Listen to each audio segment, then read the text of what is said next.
Hello बच्चों, आज हम बात करते हैं आपकी कक्षा 3 की किताब हमारा परिवेश और पाठ का नाम है हमारा भोजन।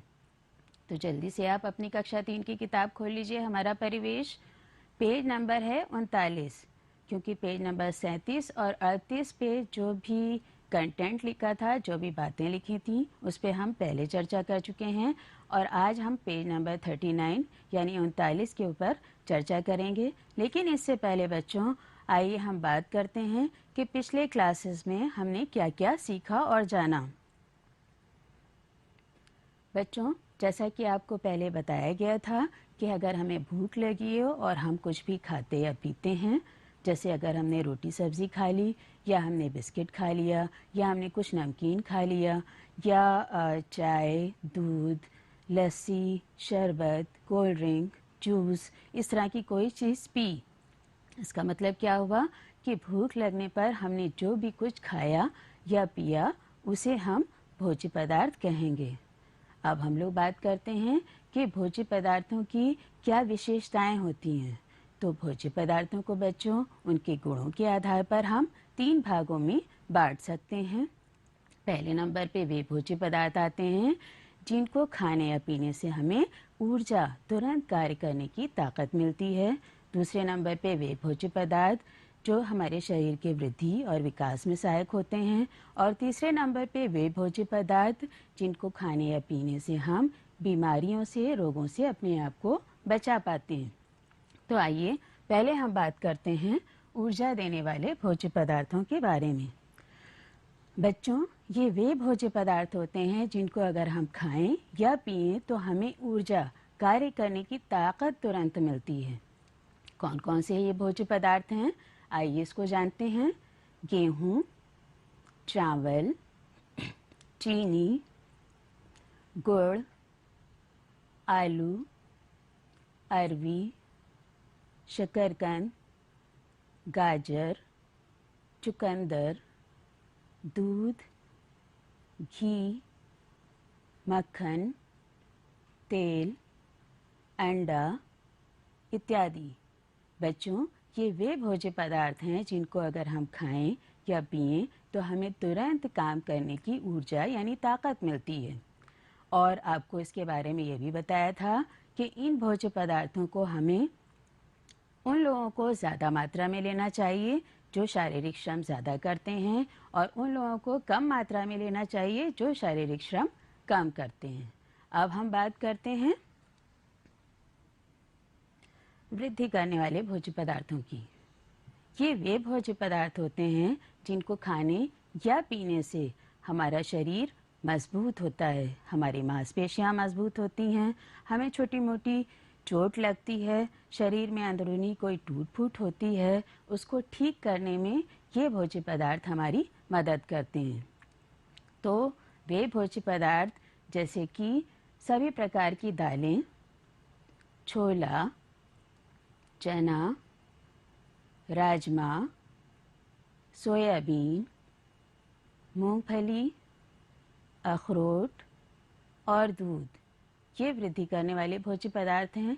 इसके अलावा बच्चों, अगर आप मांसाहारी हैं तो आप अंडा, मांस, मछली, चिकन, ये सब चीज़ें भी अपने भोजन में ले सकते हैं, जिससे आपके शरीर की वृद्धि मतलब विकास अच्छी प्रकार से होगा। अब हम बात करते हैं रोगों से बचाने वाले भोज्य पदार्थों के बारे में। तो बच्चों, अगर हम अपने भोजन में पर्याप्त मात्रा में हरी सब्जियां, फल और दूध लेते हैं तो हमारा शरीर अंदर से मजबूत होगा, स्ट्रांग होगा। हमारा इम्यून सिस्टम यानी रोग प्रतिरोधक क्षमता बढ़ेगी और हम बीमार नहीं होंगे। तो हमें चाहिए कि हम अपने भोजन में पर्याप्त मात्रा में हरी सब्जियां खाया करें और फल खाया करें और दूध पिया करें। फलों का मतलब बच्चों ये नहीं है कि हम बहुत ज़्यादा महंगे फल लें, ऐसी कोई ज़रूरत नहीं है। हम जो भी मौसमी फल हमारे आसपास उपलब्ध हैं, हम उनको खाएं तो हमारे शरीर को बहुत फ़ायदा होगा। तो इस तरह से बच्चों अगर हम देखें तो हमें ये पता चलता है कि हमारे शरीर के समुचित विकास के लिए बहुत ज़रूरी है कि हमारे भोजन में वे भोज्य पदार्थ शामिल हों जो हमारे शरीर को ऊर्जा प्रदान करें, हमारे शरीर की उचित वृद्धि करें और हमें रोगों और बीमारियों से बचाएं। तो इसके लिए हमारे भोजन में हमें चाहिए कि हम सब्ज़ी, रोटी, दाल, चावल, दूध, इन सब भोज्य पदार्थों को अपने भोजन में ज़रूर शामिल करें। अगर हम मांसाहारी हैं तो हम मांस, मछली, चिकन, अंडा इत्यादि भोज्य पदार्थों को भी अपने भोजन में जगह दे सकते हैं। इसके अलावा बच्चों आपसे बात की थी कि दूध एक संपूर्ण आहार है। दूध को संपूर्ण आहार इसलिए कहा जाता है, आपने देखा होगा कुछ छोटे छोटे बच्चे जो पैदा होते हैं या 6 महीने या 7-8 महीने तक वो कुछ भी खाते नहीं हैं, वो पूर्णतः दूध पर निर्भर होते हैं और दूध ही उनको ऊर्जा देता है हाथ पैर चलाने की। दूध ही उनको इस बात की ताकत देता है कि उनके शरीर की अच्छी वृद्धि हो। आपने देखा होगा छोटा सा बच्चा पैदा हुआ और वो साल भर में अच्छा खासा बड़ा हो जाता है। कैसे? क्योंकि इसको सारी शक्ति, सारी जो ताकत होती है वो सिर्फ एकमात्र साधन जो वो दूध पीता है उसके ऊपर निर्भर रहता है, उसी से उसको मिलती है। उसे कार्य करने की ऊर्जा मिलती है, उसके शरीर की वृद्धि होती है और वो अपने आप को बीमारियों से बचा भी पाता है। इसीलिए बच्चों दूध को एक संपूर्ण आहार कहा जाता है। अब हम बच्चों बात करते हैं कुछ ऐसे भोज्य पदार्थों के बारे में जिनको हम कच्चा खाते हैं। कुछ ऐसे भी भोज्य पदार्थ होते हैं जिनको हम पकाकर खाते हैं और कुछ ऐसे भोज्य पदार्थ होते हैं जिनको हम कच्चा और पकाकर दोनों ही तरह से खाते हैं। पिछले पार्ट में आपको बताया गया था, आइए उसको फिर से दोहरा लेते हैं। यहाँ पे हम बात करेंगे कच्चा खाए जाने वाले भोज्य पदार्थों के बारे में। तो बच्चों ज़रा ध्यान दीजिएगा कि सभी तरह के फल और लगभग सभी तरह के मेवे, इसके अलावा नींबू और दही वे भोज्य पदार्थ हैं जिनको हम कच्चा ही खाते हैं। अब हम बात करें पकाकर खाने वाले भोज्य पदार्थों के बारे में। तो आपको पता ही होगा कि लगभग सभी तरह के अनाज, दालें और सब्जियां जैसे आलू, अरवी, भिंडी, लौकी, तुरई, टिंडा, सेम, ये सब हम पकाकर खाते हैं। अगर हम मांसाहारी हैं तो हम अंडा, मांस, मछली, चिकन ये सब चीज़ें पका के खाते हैं। और एक बात और बच्चों कि दूध भी हमें पकाकर उबालकर ही पीना चाहिए। तो ये सब चीज़ें हो गई जिनको हम पकाकर सामान्यतः खाते हैं।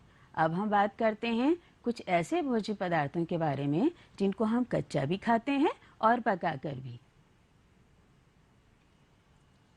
इसमें अगर हम बच्चों बात करते हैं तो हम पाते हैं कि केला और पपीता ऐसे फल हैं जिन्हें हम कच्चा भी खाते हैं और पकाकर भी खाते हैं। इसी तरह से अगर हम देखें तो हम पाएंगे मसालों में लौंग और इलायची, इसको आम तौर पे लोग कच्चा भी यूं ही मुंह में रख लेते हैं और भोजन को पकाने में भी इसका इस्तेमाल होता है।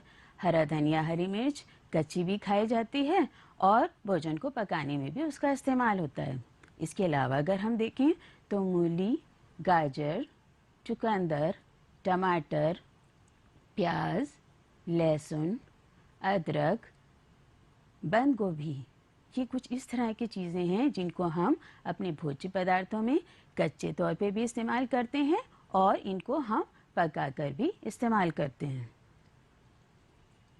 अब बच्चों हम लोग बात करेंगे कुछ उन सावधानियों के बारे में जो हमें भोजन बनाने या खाने के वक्त ध्यान में रखनी चाहिए। तो सबसे पहले हम बात करते हैं, सबसे पहले जो बात होगी वो ये होगी कि भोजन करने से पहले हमें अपना हाथ साफ़ पानी और साबुन से धो लेना चाहिए। अक्सर आपने देखा होगा कि कुछ लोग बस ज़रा सा पानी डाला और हाथ यूँ करके धो डाला, वो सही तरीका नहीं है। खाने से पहले और बल्कि खाने के बाद भी हमें क्या करना चाहिए, अपना हाथ साफ पानी और साबुन से बहुत अच्छी तरह से मल के धो के साफ करना चाहिए, ताकि हमारे हाथों में, हमारे नाखूनों में, हमारी उंगलियों के पोरों के बीच कोई गंदगी ना रहे और वो गंदगी भोजन के साथ हमारे पेट में ना जाए। तो सबसे पहले ज़रूरी ये बात है कि भोजन करने से पहले हम अपना हाथ साफ पानी और साबुन से अच्छी प्रकार से धोएं। अब दूसरी चीज़ जो ध्यान रखने वाली है बच्चों, वो ये है कि हमें कभी भी बाज़ार की खुली हुई चीज़ें या कटे हुए फल नहीं खाने चाहिए, क्योंकि खुली चीज़ कोई भी रखी है या कटा फल खुला रखा है तो उस पर धूल मिट्टी के साथ तमाम तरह के कीटाणु भी आके बैठ जाते हैं। और दूसरी एक बहुत ज़रूरी चीज़ कि उस पर मक्खियाँ जो गंदी चीज़ों पे बैठती हैं वो भी उस भोजन पे आके बैठ जाती हैं, और अगर हम उनको खाएंगे तो हम बीमार पड़ सकते हैं। इसलिए हमें बाज़ार की कोई भी खुली हुई चीज़ या कटे फल ख़रीद के नहीं खाने चाहिए। अब हम देखते हैं तीसरी बात। फल और सब्जियों को खाने या बनाने से पहले हमें उसे अच्छी तरह से साफ़ पानी से धो लेना चाहिए। कभी भी ये नहीं किया कि फल लिया और उसको बस ऐसे कपड़े से या हाथ से पोंछा और खा लिया। ऐसा हमें नहीं करना चाहिए, क्योंकि लाख धुला हुआ भी रखा है तो भी आप उसको खाने से पहले अच्छे से धो लीजिए, क्योंकि धुला और खुला हुआ फल पे भी तमाम तरह की धूल मिट्टी और कीटाणु आके बैठ जाते हैं। तो हमें कभी भी फल को खाने से पहले उसे धो लेना चाहिए। सब्जियों को काटने से पहले अच्छी तरह से साफ़ पानी से धो लेना चाहिए और तभी हमें उन्हें बनाना चाहिए। अब जैसे बाज़ार की खुली चीज़ों के लिए ये बात कही जाती है कि हमें बाज़ार की खुली हुई चीज़ें नहीं खानी चाहिए, उसी तरह से घर में भी अगर कोई भोज्य पदार्थ खुला रखा है तो हमें नहीं खाना चाहिए। हमेशा भोजन हमें ढक कर रखना चाहिए ताकि उस पर कोई भी धूल मिट्टी और कीटाणु ना पड़े। अब आखिरी बात देखिए बच्चों,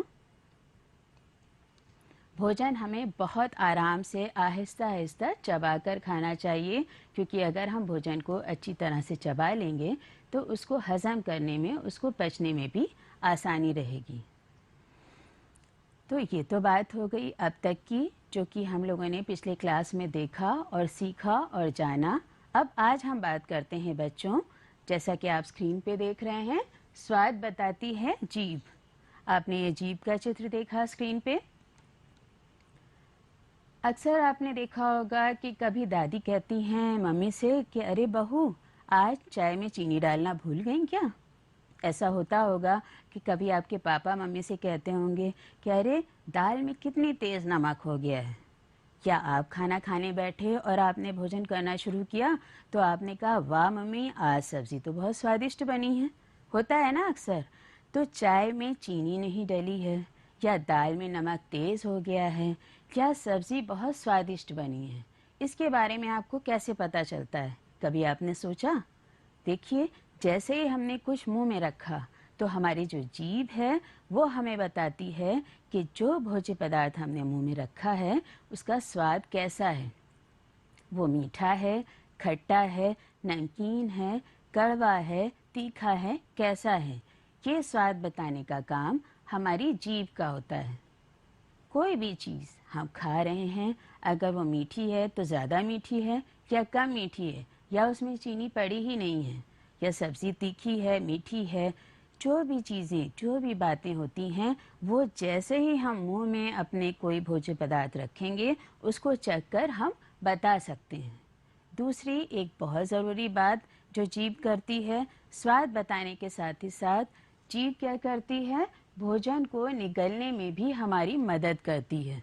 इस पे ध्यान दीजिएगा कि जीभ केवल स्वाद ही नहीं बताती है, बल्कि भोजन को निगलने में भी हमारी मदद करती है। और इसका आप एक प्रैक्टिकल भी कर सकते हैं, जिसके बारे में मैं अभी आपसे चर्चा करूंगी। अब बच्चों देखिए, ये एक एक्सरसाइज की हुई है और इसी तरह की एक एक्सरसाइज आपकी किताब में पेज नंबर 39 यानी 39 पर दी हुई है, जिसमें ये दिया हुआ है इन्होंने कि स्वाद बताओ, और कुछ भोज्य पदार्थों के नाम लिखे हैं और उनका स्वाद बताना है। तो आप इस तरह से, अगर जैसे स्क्रीन पे आप देख रहे हैं, एक टेबल बनी हुई है जिसमें इधर भोज्य पदार्थ लिखे हैं और दूसरी तरफ उन भोज्य पदार्थों का कैसा स्वाद होता है वो लिखा है। तो मैंने कुछ इसमें कर दिए हैं आपके लिए ताकि आप इसको देखें, जानें, समझें और बाकी एक्सरसाइज जो उसके नीचे आप और इसमें बढ़ा के कर सकते हैं। जैसे चीनी, तो चीनी के बारे में आपको पता है कि चीनी का स्वाद कैसा होता है, मीठा। तो इस तरह से आप उसके सामने उसका स्वाद लिख देंगे। अब नींबू, नींबू का स्वाद कैसा होता है, बिल्कुल सही, खट्टा स्वाद होता है। तो उसके सामने आप लिख देंगे खट्टा। करेला, कैसा स्वाद होता है, कड़वा कड़वा सा होता है ना, तो करेले के सामने आप लिखेंगे कड़वा। अब मिर्च की बात करें, चाहे हरी मिर्च हो या लाल मिर्च हो, उसका स्वाद तीखा कड़वा होता है, तो आप उसके सामने लिख देंगे। इसी तरह से समोसा, अगर समोसा मीठा लिखा होता तब आप तो लिखते मीठा, लेकिन आम तौर पे अगर हम समोसों की बात करें जो आलू के समोसे होते हैं तो वो कैसे बनते हैं, बिल्कुल सही, नमकीन। तो आप उसके सामने इस तरह से नमकीन लिख देंगे। इसके अलावा भी आपकी इस किताब में और भी भोज्य पदार्थ लिखे हैं, तो आपको उनके स्वाद के नाम इसी तरह से इसके नीचे लिखना है। भोज्य पदार्थ आप इधर लिखिएगा और इस तरफ आप उसका स्वाद कैसा होता है ये आप लिखेंगे। अब बच्चों हम बात करते हैं दांत के बारे में। बहुत इम्पोर्टेंट, बहुत ही महत्वपूर्ण होते हैं। भोजन को पचाने में, खाने में दांतों का बहुत ही इम्पोर्टेंट रोल होता है, जिसके बारे में हम अभी चर्चा कर रहे हैं।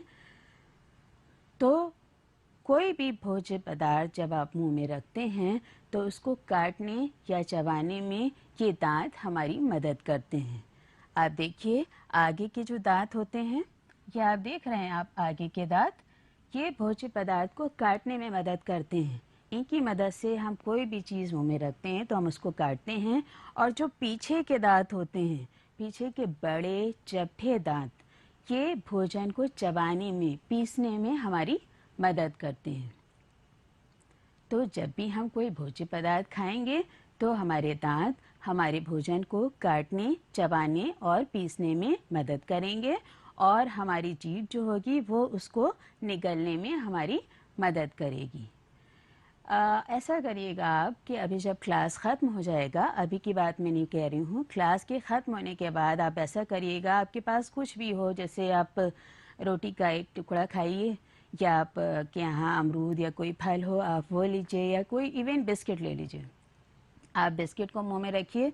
तो आप, ये एक प्रैक्टिकल है, आप इसको करके देखिएगा। जैसे ही आपने बिस्किट मुंह में रखा, आपके जो आगे के दांत होंगे उसको काटेंगे, है ना, और फिर जो काटने के बाद आपके जो पीछे के दांत होंगे, यानी दाढ़ जिसको कहा जाता है, वो दांत जो चपटे बड़े होते हैं दांत, वो उस भोजन को चबाने में हमारी मदद करते हैं। हम अच्छी तरह से चबाने का काम इससे करते हैं।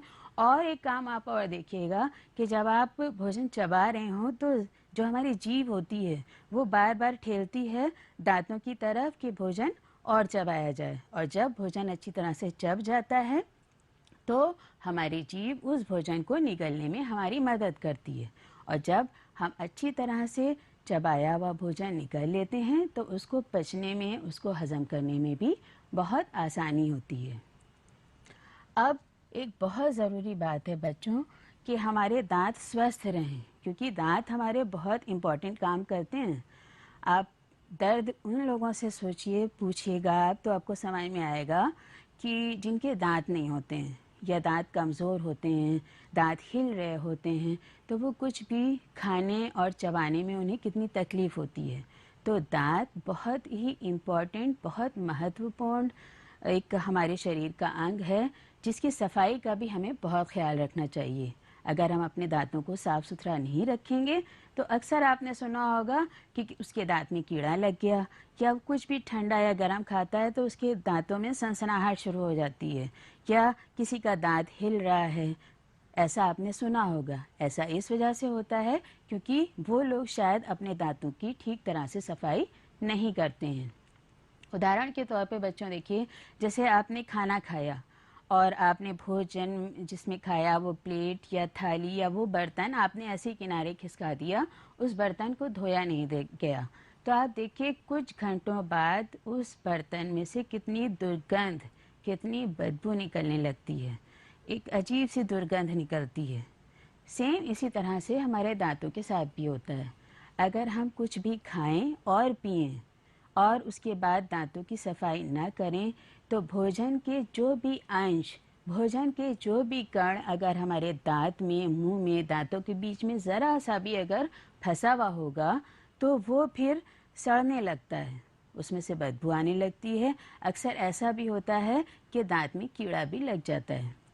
तो इसीलिए बच्चों कहा जाता है कि दांत, जब आप रोज़ सुबह उठें तो अच्छे से दांतों को ब्रश करें, रात में सोने से पहले दांत को ब्रश करें। इसके अलावा यही नहीं, आप दिन में जितनी बार भी जो कुछ भी खा रहे हैं, ख़ास तौर से मीठी चीज़ें या नमकीन भी, जो चीज़ भी आप खा रहे हैं, तो उसको खाने या पीने के बाद आप अच्छी तरह से अपने दांत साफ़ करें और कुल्ला करें, ताकि दांत में भोजन का कोई भी कण, कोई भी अंश बचा ना रहे।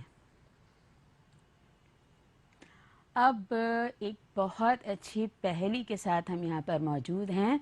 ज़रा देखिए और शब्दों पे गौर करिए और ये बताइए कि आप इस पहेली को हल कर पाएंगे। ध्यान दीजिएगा शब्दों पे। पाचन में होता है सहायक, भोजन को काटना चबाना है इसका काम, बताओ तो जानूं क्या है इसका नाम। कौन सी ऐसी चीज़ होती है जो पाचन में सहायक होती है और ज़रा सा ध्यान दीजिए, क्या करना है उसका काम? काटना, चबाना। काटने और चबाने का काम हम कैसे करते हैं, किस शरीर के अंग से करते हैं? ज़रा सोचिए। अभी हम लोगों ने बात की थी दांत से करते हैं, बिल्कुल सही। तो इसमें क्या होगा? दांत। अब एक दूसरी पहेली आप देखिए। स्वाद बताना मेरा काम, बूझो तो जानूं क्या है मेरा नाम। पहेली फिर से ध्यान से सुनिएगा। स्वाद बताना, स्वाद हमें किससे पता चलता है? कौन सा हमारा शरीर का अंग? बिल्कुल सही, जीभ से।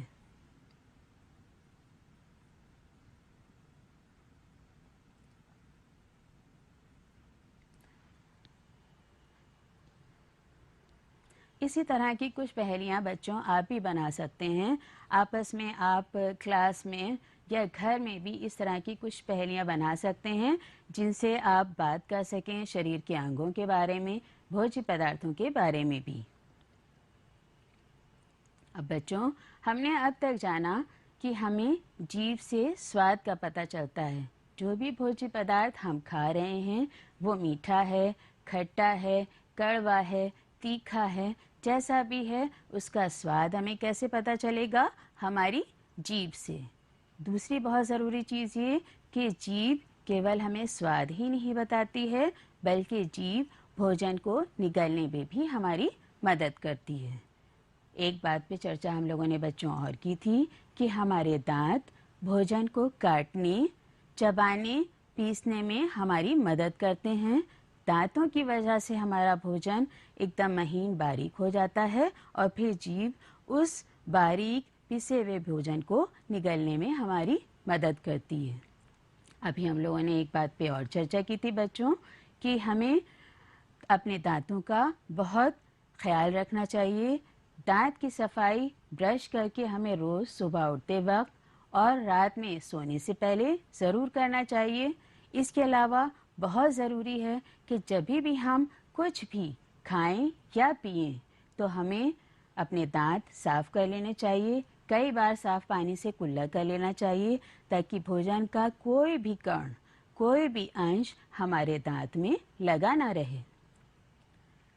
अब तीसरी पहेली बच्चों देखिए। जैविक क्रियाओं को चलाता है, बीमारियों से बचाता है, दूध, हरी सब्जियों और फल में पाया जाता है भरपूर। तो अभी आपने थोड़ी देर पहले ये जाना था और पिछली क्लास में भी जान चुके हैं कि सब्जियां, फल और दूध अगर हम खाएं तो हम अपने आप को रोगों से बचा सकते हैं। तो यहाँ पे एक ऐसे भोज्य पदार्थ हुए रोगों से बचाने वाले भोज्य पदार्थ।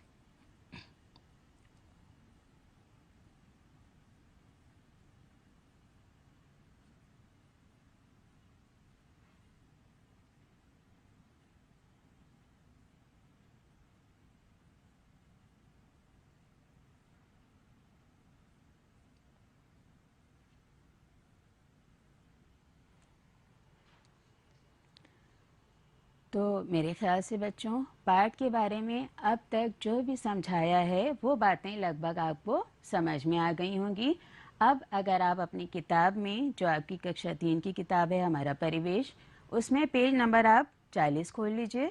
इसमें पहला सवाल है कि हमें भोजन की आवश्यकता क्यों होती है। तो आप बहुत आराम से बता पाएंगे कि भोजन की आवश्यकता हमें इसलिए होती है ताकि हमारे शरीर को कार्य करने की ऊर्जा मिले, हमारे शरीर की उचित वृद्धि और विकास हो और हमारे शरीर रोगों और बीमारियों से बचा भी रहे। अब दूसरा सवाल इस किताब में पूछा गया है कि शरीर को रोगों से बचाने वाले भोज्य पदार्थ कौन कौन से हैं। अभी आपको पहले भी बताया और अभी भी बताया है कि वे भोज्य पदार्थ जिनमें आते हैं सभी तरह के फल और हरी सब्जियां और दूध, अगर हम उनको ठीक से खाते हैं, पर्याप्त मात्रा में हम उनका सेवन करते हैं, तो ये वे भोज्य पदार्थ हैं जो हमारे शरीर को रोगों और बीमारियों से बचाते भी हैं। अब तीसरा सवाल इसमें दिया है, ऊर्जा देने वाले भोज्य पदार्थों के नाम लिखिए। तो अभी आपसे पहले भी चर्चा हो चुकी है कि गेहूँ, चावल, चीनी, गुड़, दूध, घी, मक्खन, इसी तरह से आलू, अरवी, शकरकंद, गाजर, ये वे भोज्य पदार्थ हैं जिनको खाने या पीने से हमें तुरंत ऊर्जा यानी ताकत मिलती है। इसके अलावा अभी आपको एक एक्सरसाइज और बताई थी कि आपको एक तरफ भोज्य पदार्थ लिखने हैं और दूसरी तरफ उनका स्वाद लिखना है। तो बच्चों, आज का ये क्लास आपको कैसा लगा? पिछले क्लास में और आज की क्लास में आपको अच्छी तरह से ये बताने की कोशिश की गई है कि भोज्य पदार्थ किसे कहते हैं, उनको खाने से हमें क्या क्या फ़ायदा होता है, कौन सी ऐसी चीज़ें हैं जो हमें नहीं खानी चाहिए, कौन सी ऐसी चीज़ें हैं जो हमें ज़्यादा खानी चाहिए, कौन सी ऐसी चीज़ें हैं जो हमें कम खानी चाहिए। तो ये पाठ आपको बहुत अच्छी तरह से समझ में आ गया होगा और इसकी जो भी एक्सरसाइज या प्रश्न उत्तर आपकी किताब में पेज नंबर 40 और 39 पे किए गए हैं, उनको आप अच्छी तरह से अपनी कॉपी में कर लीजिएगा। इसी के साथ आज का क्लास यहीं पे ख़त्म होता है। धन्यवाद।